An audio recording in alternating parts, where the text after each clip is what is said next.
What is going on, everybody? My name is Robert Watkin. Welcome back to another Vegas Pro 16 tutorial. In this tutorial I'm going to be showing you how to do the reveal transition, which looks something like this.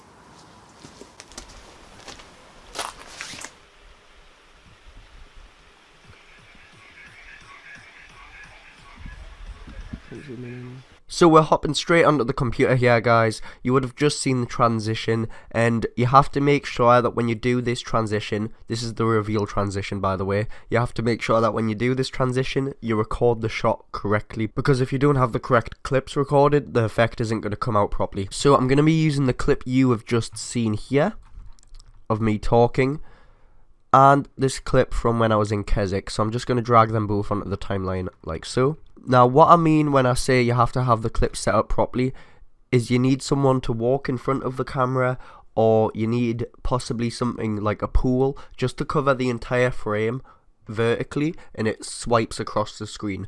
So as you can see, when Kai walks across, his entire body reaches from the top to the bottom of the screen, as you can see here, and then the reveal transition is going to kind of happen across him. So the first thing I'm going to do is just trim the clips down to where I need them. So this is the start bit. I'll delete the beginning. Just me making weird noises at this point. Right, so I need to cut here, cut out that middle bit. And then I'm going to cut the video once Kai's fully walked across the screen. Now what you want to do with your second clip is find basically where you want the transition to come out. So I'm just going to cut my video here on this second clip. And then I'm going to cut the video on the end when I start to turn away and walk off, because I don't want that bit on. Now you're actually going to want to have this clip on a different track, so just drag it below the first one. Same with the audio, drag that to a new track. You can keep it on the same track if you want, but it could mess up with the initial audio if you have got anything important on that track. Now using the cursor here, I'm just going to find out where Kai starts to walk across the screen. Just using the left and right arrow keys here until I find the right point. Right, we can see this is where he starts to walk across the screen, so I'm just going to have the video start a little bit before that, as you can see here. And I'm also going to cut the top clip just before he walks across the screen. And then this is the clip we're going to be doing most of the effect on.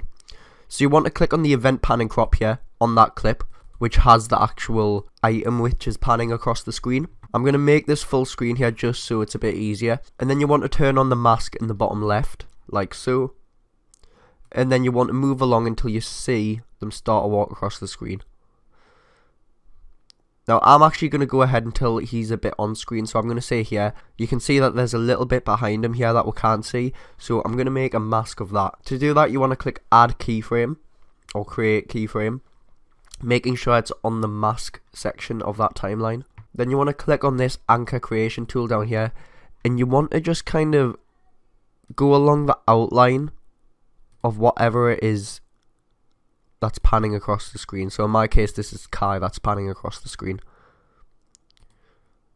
So I'm just making a bunch of points here. And then once you get off screen, just kind of go to the bottom corner and then reconnect it at the beginning. Now basically everything we have in this mask here is going to be deleted essentially, or it's going to be invisible, so we'll be able to see the track below it. Now I am going to have to move a few keyframes back here and move this mask along just so it matches up with that section. So if I double click on the mask here, you can then get this little 4 arrow head, and I'm just going to drag it into a better position. Then if we move along, we can see that that is lining up correctly. And then I want to just move it again one more time so it's off screen here. And we can see it should match up pretty well for this first start bit. Now one thing I am going to also do just before I continue is I'm going to feather the mask. You want to select both and choose the feather as something like 3%. Not a high amount, but it's just to make sure that it doesn't look like too much of a sharp change. You want to just do this for all of the first couple of keyframes you've just made. Then you also want to make sure the mode is set to negative up here, so do that with the keyframes as well.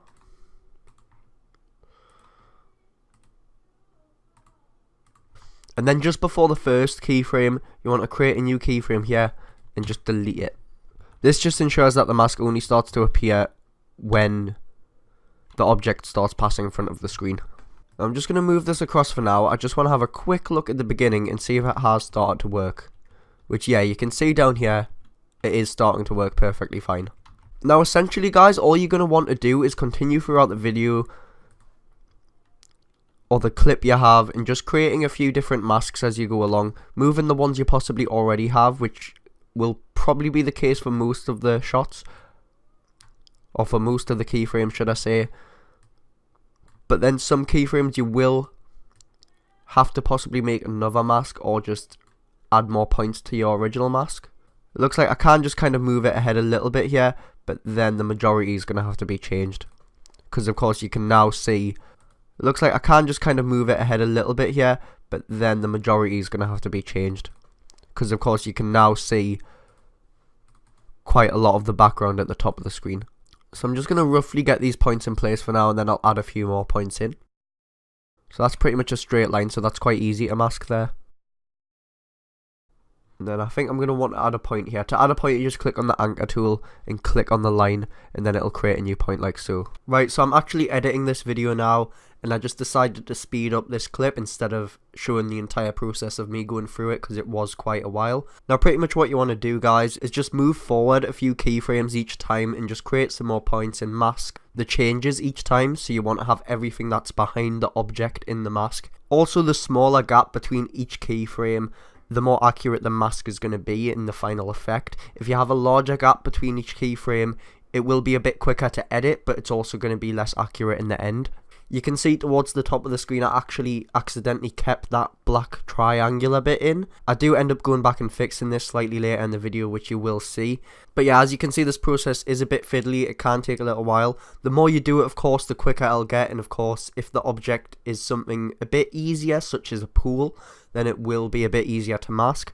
Of course, when I've got my friend walking by, he's not a straight object like a pool would be. Because he has those extra curves and stuff, I do have to make the mask a bit more accurate. I have to try and add some more points in, which can be a little bit harder. But yeah, if you do this effect with something like a pool, like a lamppost or something like that, it'll be a lot easier to do. One of the things I did try to leave out on purpose was Kai's elbow. You can see that as we go through the clip, his elbow becomes a little bit more apparent towards the top of the screen. I just masked that out because I realised it's not going to be necessary to the final result. You're not necessarily going to be able to see his elbow from that angle, so it didn't matter too much, and it just managed to speed up the process a little bit.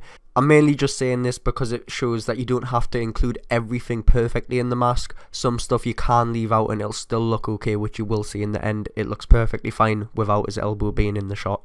So yeah guys, you can see here that I'm just going back through all of the keyframes and just making sure the mask is getting that triangular bit at the top. This is one of the things you want to make sure you're doing correctly. If you do make a mistake and you realize you've made this mistake later on in the process, you will have to go back and redo a lot of the masks, or possibly all the masks, or all the keyframes should I say. But yeah, you can see we're approaching the end here. I'll get back to me when I was actually editing the video and you can see what the final result looked like. And then if we just go back through the keyframes, we can see how accurate it's going to be, which I think that's looking pretty good. Just holding down the left arrow key here, we can see it does track pretty well. So I'm going to close that for now. I'm going to hit play at the beginning and we're going to see what it looks like for now. And that actually came out really well straight away, way better than I was expecting.